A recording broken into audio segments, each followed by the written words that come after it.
Welcome to the Murphy, Sam, and Jodi After the Show podcast, brought to you by Factor Pre-Prepared Meals. And Sam has a code for you at the end of the podcast, and Jodi and I have a little surprise for you at the end of the podcast about that, too. Mm-hmm. So on the show today, Jodi was saying that you were impressed that I came to the realization that I was crazy compulsive over COVID, during COVID when we were quarantined, and looked up at the wall at these little radios that I had started collecting back in 2020 or whatever. During COVID. It was. Yeah, we have probably more than a dozen in the house of old radios. I believe Murphy said 21. And 21, Yeah. well, he's got some of them in his man cave. And they're not all in the house. They're not the ones you would picture. If somebody says old radio, most people picture the wooden radios. That's not what I'm talking about. There are a handful of those, but these are actual. They had tubes in them, but they were made of. I don't remember. What do they call that? Bakelite. That's what it was. Sort of a predecessor to plastic. It was kind of a plastic material. So these were manufactured in the 40s, early 50s. They're very Art Deco looking. And I found this guy that was selling them on eBay. This is where I'm going. Oh, this is all found from you too. one person? Most of them are from one person. Wow. Yeah. The And collector. He's in the stuff that he finds. I don't know where he gets it. It's just really cool, fantastic condition. Most of it, not all of it. He'll tell you whether it's working or not, but most of it actually they're functional. Mm-hmm. And but this is why I was getting to the compulsive part. This is why it became a compulsion for me, because I was interested in them, and I was catching that the prices were just going up too high on these, and I'd forgotten. You know what I used to subscribe to? A sniping tool. I used to use those sniping I remember. tools. Oh, yeah. And I Come forget. see, Jodi, I'm going to snipe this. And so, remember. you put in the most you want to bid, and it bids right up to the last second or whatever. And so it's very difficult for anybody to outbid you if you have done a fairly strong bid, if you know what you're shooting for. So I got hooked on that. It's really weird how compulsive that became. Because like a the personal thing. Right. The first three that I purchased, I realized I probably overpaid for these. The guy's smart to put them up for auction, but I was overpaying for these. And not that I'm an advocate for all this kind of stuff, but if that's why it became a compulsion for me, because I couldn't wait to see.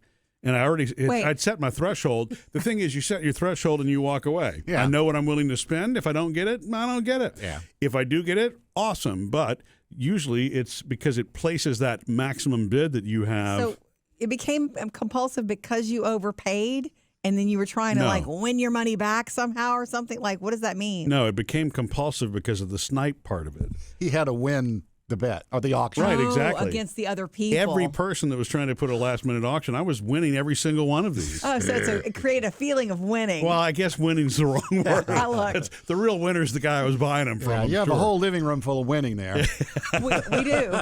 And But- you said staring at the wall. It's this big shelf that we have in the family room that used to have books on it and some vinyl, and now it's like radios everywhere too. And they look cute and cool, but it's if you start counting, it's like, oh, we have a collection here. Yeah. Well, and it was just one of those where I got carried away for it. Then the credit card bill came in, and I realized, ooh, wow, even with sniping, this ain't. So I just stopped. I knew I needed to stop. But the reason I bring it up is because it reminds me, Sam, of what you have said about these silent auctions that we go to, and you use the Bid Buddy or whatever those things are called, the Bid Pal and all that kind of stuff. And although Bid Buddy sounds cute. It's interesting to me how the fact that it's electronic, for whatever reason, makes it even more exciting than if you were sitting at the table holding up a paddle or whatever. You know what I mean? It's because you're going up against the clock at some point. Yeah. And I guess because it's kind of clandestine, if that's the right word. No one's really known. I mean, I guess technically no one knows what you bid. But you think about, like, if you've ever been to one of these fundraisers where they've got things stretched out at tables, whether it's gift baskets or whatever, and they had the old school way was with pads, right? And you would write down your bid on the clipboard, and then somebody would come around and go, oh, well, I really want that. And if somebody really, really wanted that, they would lurk, right? You knew the person who was competing with you because they were usually over your shoulder, and as soon as you wrote down something on the clipboard, there they were. They upped it. Right.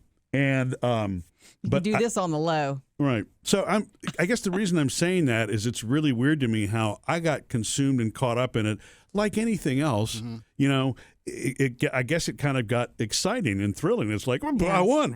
It was, And I can't wait for without my new realizing radio it. to show up. You were always like, Yeah. the doorbell would ring and be like, oh, my new radio might be Yeah. here.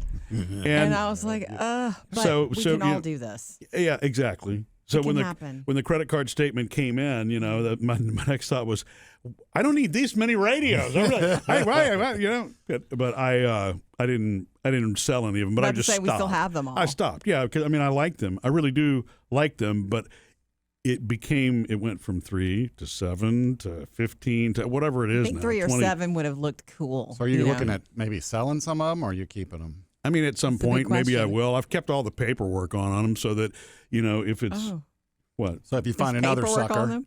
Right. Well, it's so I'm planning to be around for a while, but my dad was also ill about the time that I was buying all those radios. Do you remember that? Well, during, Now- yes. And so when he passed away, one thing we didn't know, some of the things that he had been collecting off of eBay, and he was doing it the old school way. He wasn't sniping like I was, but there were some little hobby model planes and things like that. They're called Cruvers, and they were these. I think we did a podcast on this several years ago, where they were used as training tools for the military during World War II, so that you could Right. spot a plane in silhouette. right? So the plane, this Cruver is just black cast mold, Right. and then military personnel were trained. This is this You kind learn of it. plane and whatnot. So he collected a bunch of those, and we also found a folder of what he paid for all of them on eBay. Oh. My dad did print everything out, and I'm glad he did, because I wouldn't have known what those things are worth to resell. Mm-hmm. And like anything, there's a fanatic for something everywhere, right? Everybody's got one man's trash, another man's treasure, and so that's why. Woman's family room. Right. But that's the reason. It's not like these things are a fortune. But what I Right. don't want it to be, it's like, oh man, this is like 1950s junk. Do you want to donate this? Right. Right. It needs to be.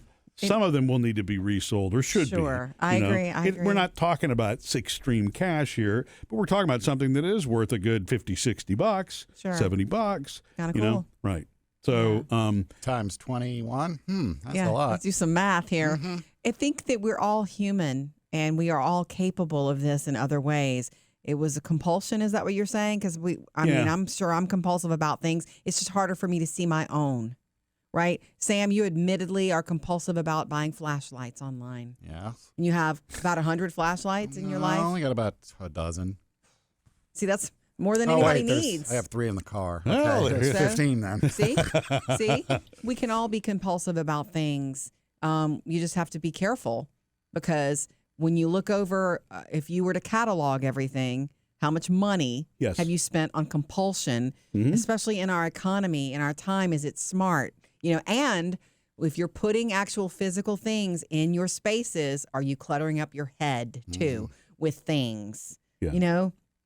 You just have to be careful. You have to self-regulate, as with so much in life, right? Yeah. Well, what I found with, and maybe this is a no dust statement, but what I found with the compulsion or the compulsive things, you tend to rationalize the money. It's Yes. really weird. It's almost like a denial.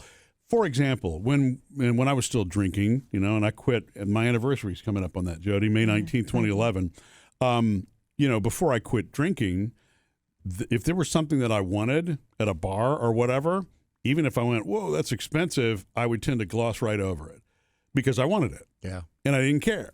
You know what I mean? And so you rationalize those things. Yeah. And so there have been a lot of different things in my life that when I've become kind of obsessed with them, you really start telling yourself stories before you either put yourself in a financial spot or whatever. You know what I mean? Yeah. I guess that's the slippery slope of it. I'm glad that I quit, drinking. It took an awakening to get that.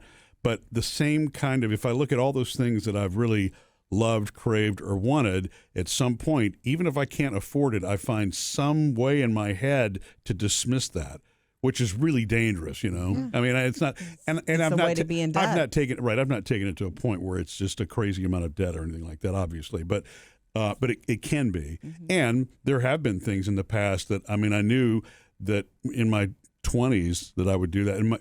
For example, in my 20s, I wanted to have a CD of every major hit I remember from hearing about this. from the rock era to that point, which would have been from like 1955 to 1990-ish, somewhere in there. Oh, Lord. And yeah.